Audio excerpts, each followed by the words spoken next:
So can you lay out for us the law in Missouri that dictates what a grand juror can or cannot do, especially in light of the fact that the prosecutor can speak out all he wants, talking about Bob McCulloch? Right. So the law in Missouri is the same as it is in most states. Grand jurors are not allowed to speak at all, not about the evidence that they heard, their opinions about the evidence, or the legal counsel they received from the state. And usually, prosecutors don't speak about what happens in a grand jury either, at least not in great detail. This is an unusual case in that the prosecutor he purports to have been transparent, to have released all the evidence, and to have released all the transcripts of the hearings before the grand jury. And also, the prosecutor has spoken quite a bit about what the grand jurors thought, especially about particular evidence and overall. And yet the grand jurors themselves, the only people who could contradict the prosecutor's story that he's putting out there, the government line on this, are forever banned from speaking. And in addition to that, the prosecutor has admitted that he knowingly put before the grand jurors witnesses who he believed were not telling the truth or suspected were not telling the truth. An extraordinary admission, it seems to me, for a prosecutor. From what you have seen of the released minutes, what questions does your client have about the public record versus what actually happened in the grand jury? Well, I think the biggest thing that our client, one of the bigger things that this person has to offer is the contrast in how this grand jury proceeding was from other grand jury proceedings. So this grand jury had been together for several months and heard hundreds of cases.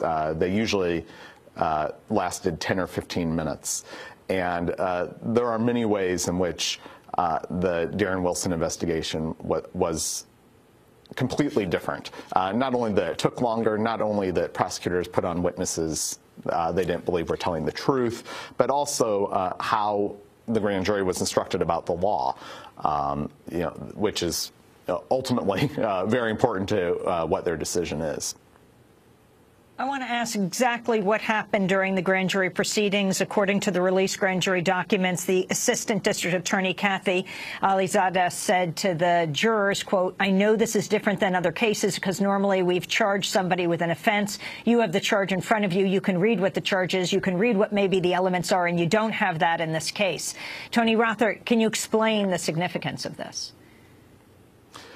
So normally, even from the records we have, we know that when the grand jury, before they start hearing evidence, they know what they're looking at. They know what the elements of the crime are, so they know what they need to match up to return an indictment. Here, it looks like the grand jury is left in the dark.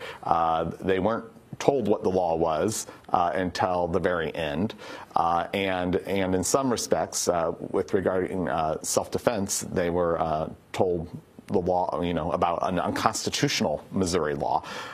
So it just wasn't clear to the grand jury, I don't believe, that what the law was and what indictments they could return and what evidence they would need to know.